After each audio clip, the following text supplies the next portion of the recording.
What is up, everyone?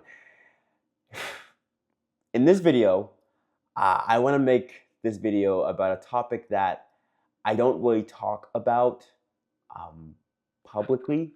I don't really share this side of me, but I'm challenging myself today because I believe there is one person watching this video right now who could really benefit from what I'm about to say.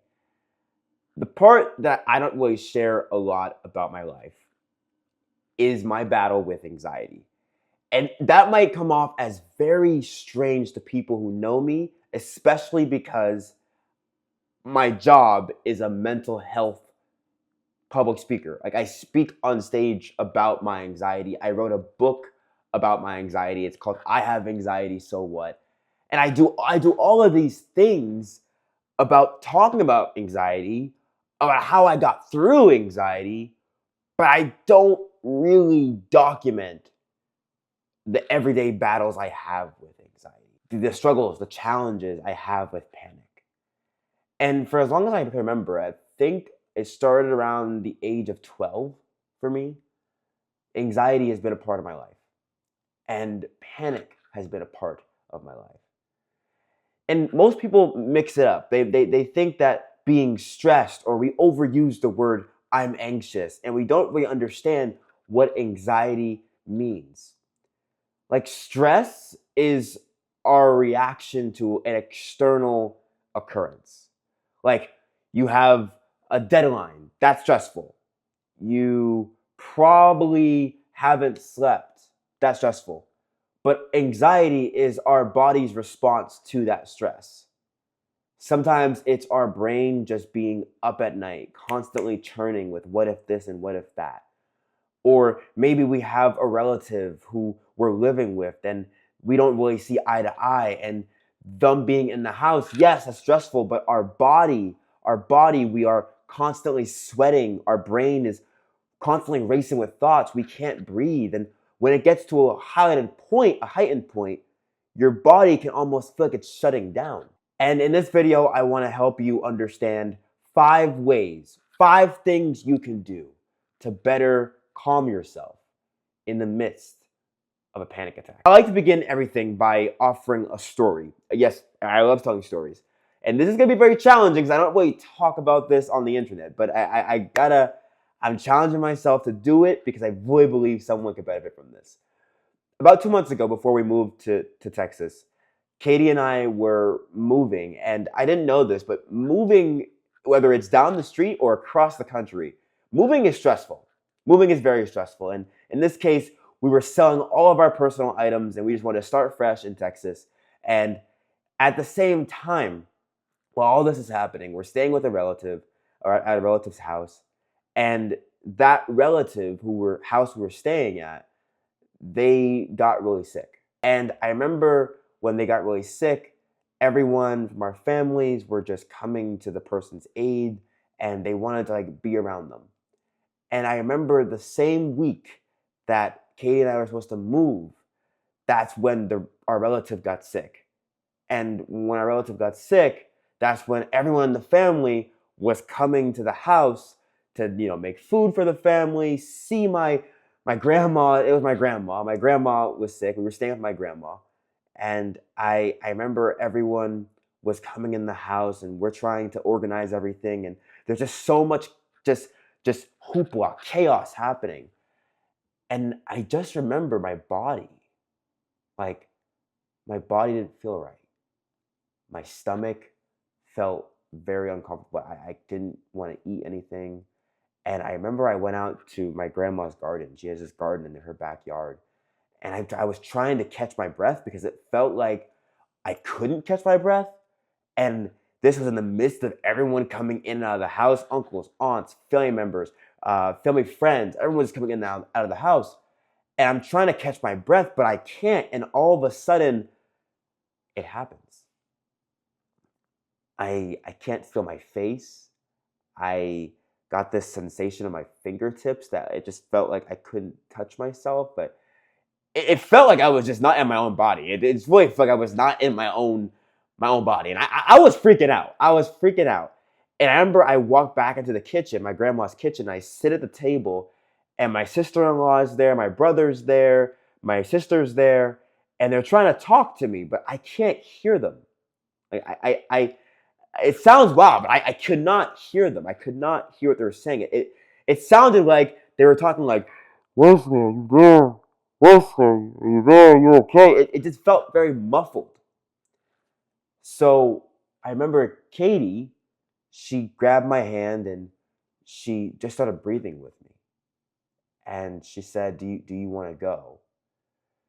And I feel like I haven't talked about that story because I haven't had a panic attack like that in a long time. And I imagine there's some people watching this video right now who have probably experienced something similar. And I want to share with you the first thing. The first thing that is really helpful in the midst of panic is human connection. And that is a very vast thing. But in that story, when I mentioned, like, Katie grabbed my hand. So some of us like to be touched, whether that is a holding of a hand with someone else holding your hand, or someone else hugging you. Maybe you don't even want human touch at all, but some sort of pressure to your body can be really helpful. Something like a weighted blanket can be really helpful in the midst of a panic.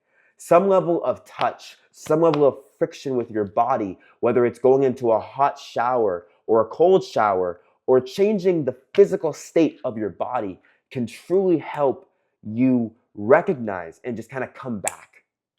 Because in the midst of a panic, it can really feel like you're not in your own body.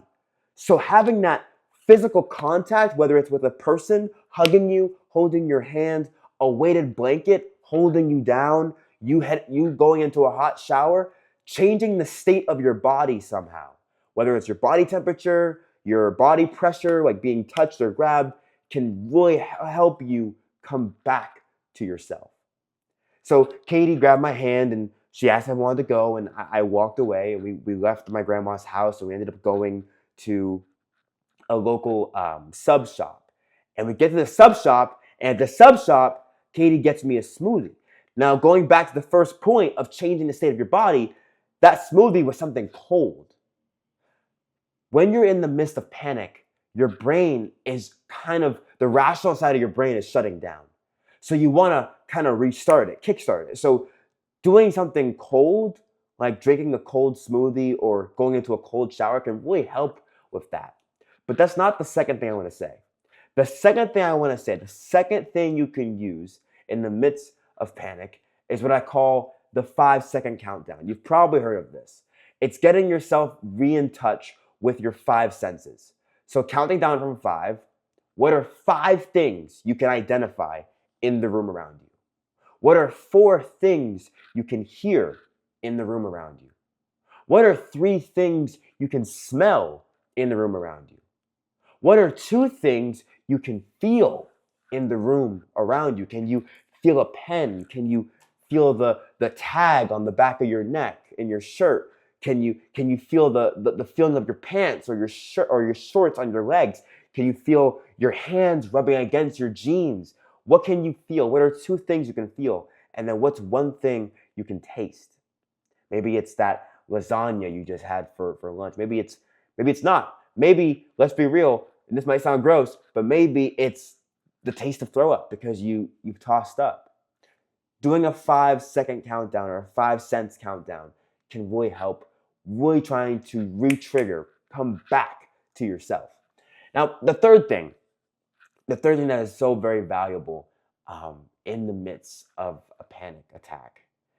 I mentioned before changing the state of your body, but I want to actually add a very specific thing, and it might come off as weird, so don't blame me. Don't laugh. Muscle relaxation. Muscle relaxation can come in many forms. It can mean you rubbing yourself, like rubbing your arms like this. You can stretch just like this. Maybe you want to be more soothing. Maybe you want to rub your temples just like this. Rubbing your temples can really get the blood flowing through your face. Rub your cheeks, under your eyes, maybe over your head. Stuff like that could be so helpful for you. The fourth thing that could be very, very helpful for you is repeating the affirmations.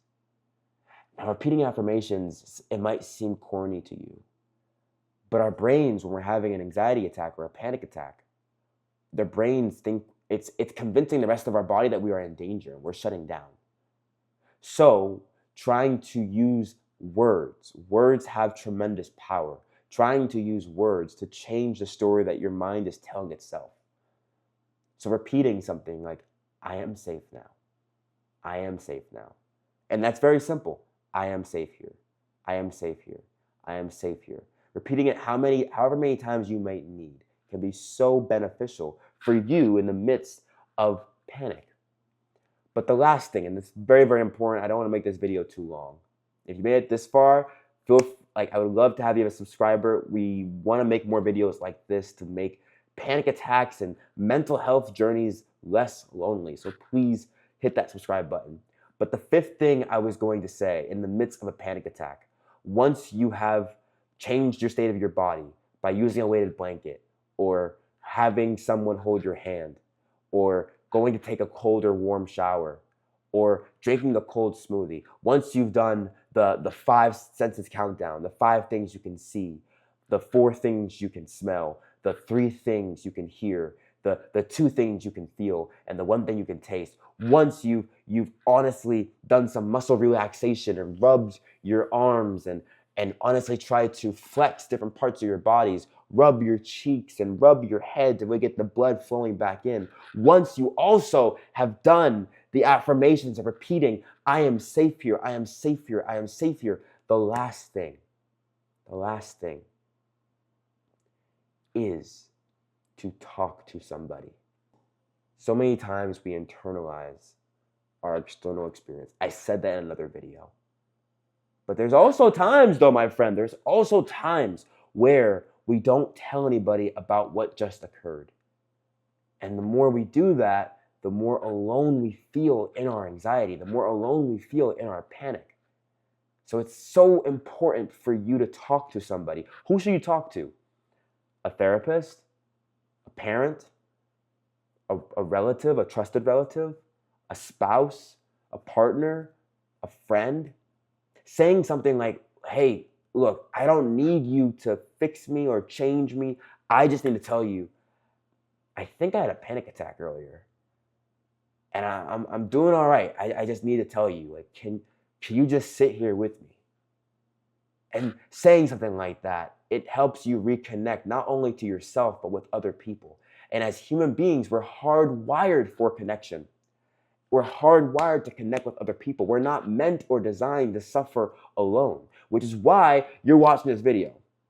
So in closing, thank you. I hope you enjoy these 5 things you can use. I would love to make more of these videos, but until next time, I wish you the best, and I hope these 5 tactics can help you calm yourself after or during a panic attack. I will see you in the next video.